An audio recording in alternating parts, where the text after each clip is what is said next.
Kick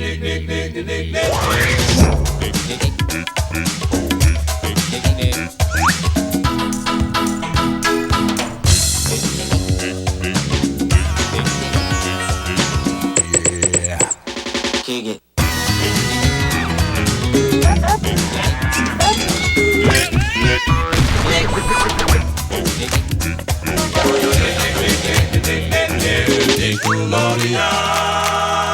Ahoy, mateys, and welcome to This Week in Nickelodeon History. My name is Captain Eric. It's a pleasure to welcome you aboard to another episode where we're going to celebrate some Nickelodeon anniversaries that have taken place in between the times of November 6th to November 12th. And this week we are starting out 27 years ago on November 6th, 1995. We had the premiere of Little Bear on Nickelodeon. Created by Elsa Homeland Minerick and Maurice Sendak, the show ran for 5 seasons of 65 episodes.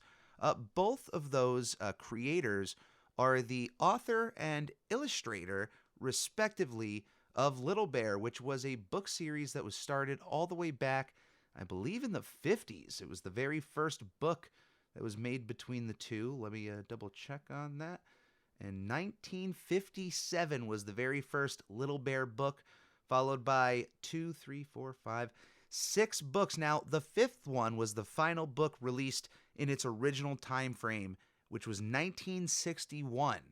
That was the final Little Bear book, written by Elsa and illustrated by Maurice. Now then, of course, Little Bear would be adapted in the 90s right here on Nickelodeon, would have a beautiful run on Nick Jr. It's one of my favorite just all-time Nick Jr. shows for me. It's not one I would pull out and recommend for absolutely anybody in conversation today, but I would certainly bring it up as a wonderful piece of children's animation, and it really stands the test of time. All of the episodes, as far as I know, are available on Paramount Plus, and for those who have seen the Little Bear movie, it was one that I did not see when it first came out. I remember liking Little Bear, but I haven't watched the show in so long. Is the movie worth going out of my way to watch? Because I feel like I missed it when it first came out, and even though I don't have an inkling to go back and watch the series, the second I see the movie and that it exists, I have this feeling like I should go back and watch the movie. If you have any recommendations as far as the movie is concerned, I would love to hear them in the comments of the YouTube version of this podcast. Happy 27 years to Little Bear. 25 years ago, on November 8th, 1997, we had the premiere of The Journey of Alan Strange. Created by Thomas W. Lynch, the show ran for 3 seasons of 57 episodes. Essentially, the show's premise is an alien coming down to Earth and learning how to live amongst humans with the help of a family who understands that he's not a danger, he's stranded here, and it is certainly a fun show. I recommend it if you are into science fiction in any capacity. 22 years ago, on November 10th, 2000, we had the final episode of Double Dare 2000, the first time Double Dare was revived on Nickelodeon. The show was created by Jeffrey Darby, Michael Klinghoffer, Dee LeDuc, and Robert Mittenthal. Now, it was not presented by Mark Summers, who was brought back for the second revival of Double Dare all the way in the far-off year of 2018. This time around, hosting duties would go to Jason Harris.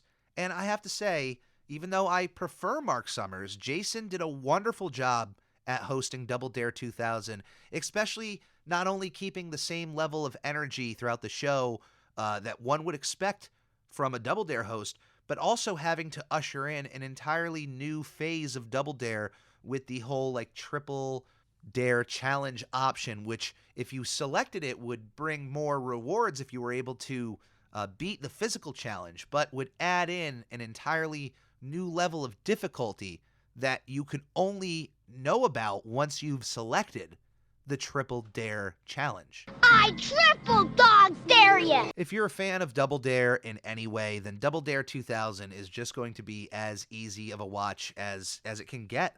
Because it's still, at the end of the day, it's still Double Dare. And Double Dare is fantastic. 14 years ago, On November 8th, 2008, we had the premiere of True Jackson VP. Created by Andy Gordon, the show ran for 3 seasons of 60 episodes. Premiering on that same day 14 years ago, November 8th, 2008, we had the premiere of the Nickelodeon TV movie iCarly, I Go to Japan, directed by Steve Hoffer. 11 years ago, on November 7th, 8th, 10th, and 11th, we had the premiere of SpongeBob's Runaway Road Trip, a collection of vacation-themed episodes from SpongeBob SquarePants that premiered in that time frame, starting at November 7th, going all the way to November 11th. I forgot the 9th earlier. I didn't want to excuse the 9, but it really wasn't there because 7, 8, 9. Yeah, that was a terrible one, but it is what it is. 11 years ago, on November 12th, 2011, we had the final episode of Back at the Barnyard. Created by Steve Odenkirk, the show ran for 2 seasons of 52 episodes. Back at the Barnyard, very much like The Adventures of Jimmy Neutron Boy Genius, was a production between Nickelodeon Animation Studio and Omation Animation Studio. Both series had feature films come out first and this is extremely smart, but if you're going to guarantee both a TV show and a movie, you do the movie first because, especially with these CG characters, you can reuse all of those assets you spent the money on for the TV show. The same thing happened here with Back at the Barnyard, although a few things have changed. Whereas with Jimmy Neutron, there wasn't as many changes other than just the looks of some of the characters. There have been some changes between the story from the movie to the TV show, but I still enjoy aspects of Back at the Barnyard. I didn't really appreciate the show when it was on the air at the time, but I've gone back and watched a few episodes of Back at the Barnyard, and it has been an enjoyable experience. But THQ, if you ever hear this, can you just remaster the Barnyard game from the PS2 and the Wii and just put it on new consoles? That game was awesome. 8 years ago, on November 11th, 2014, we had the premiere of 100 Things to Do Before High School.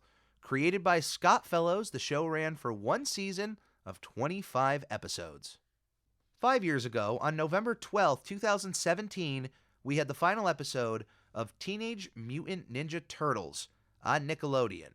Based on the characters created by Kevin Eastman and Peter Laird, the 2012 Ninja Turtles, as they're known, ran for 5 seasons of 124 episodes. Certainly an impressive show from beginning to almost end, but nonetheless, if you have never watched the 2012 Ninja Turtles series and you consider yourself a Turtles fan, give it a watch. It is well worth your time, and it has some unforgettable moments that I didn't think at my age I could still find in the world of the Ninja Turtles, and yet here I am still gushing about it. And for this week's Top 5, I am going to cover my top 5 Ninja Turtles villains from this era of the Turtles, so please stay tuned for that. There is no way you're going to be able to guess my number 1. 3 years ago, on November 8th, 2019, the Nickelodeon movie Playing with Fire premiered in theaters. Directed by Andy Fickman, this movie stars John Cena, Keegan-Michael Key, and John Leguizamo as 3 firefighters, and brought in over $69 million at the box office on a budget of about $29 million. Also 3 years ago, on November 11th, 2019, we had the premiere of Blue's Clues and You on Nickelodeon. Created by Tracy Page Johnson, Todd Kessler, and Angela C. Santomero, the show is still ongoing and is currently at 4 seasons of 57 episodes and an upcoming feature film that won't be in theaters but will be on Paramount Plus called Blue's Big City Adventure.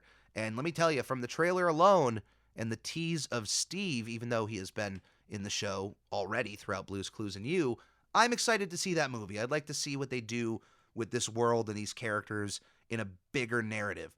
But let me tell you, I don't watch this show really at all, and I've seen some clips, mainly from whenever Steve has showed up.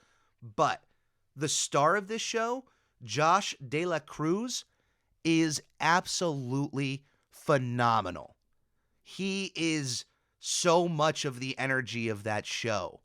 And they did an entire casting call for a new host for Blue's Clues, which yours truly sent a video in, although I definitely didn't get into any sort of official audition processing. But let me tell you, there's no way that Captain Eric next to Josh De La Cruz, am I even going to vote for myself as a host of that show up against Josh.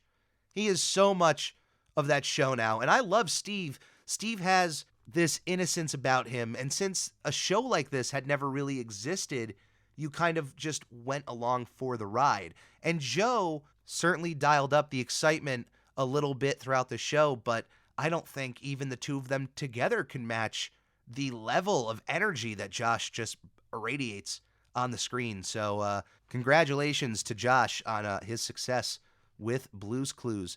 2 years ago, on November 7th, 2020, we had the premiere of Side Hustle on Nickelodeon.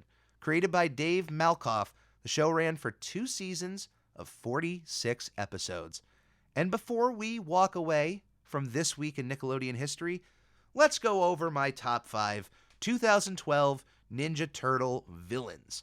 I am a big fan of the 87 Turtles in that early run. That's when I became a fan of the Ninja Turtles.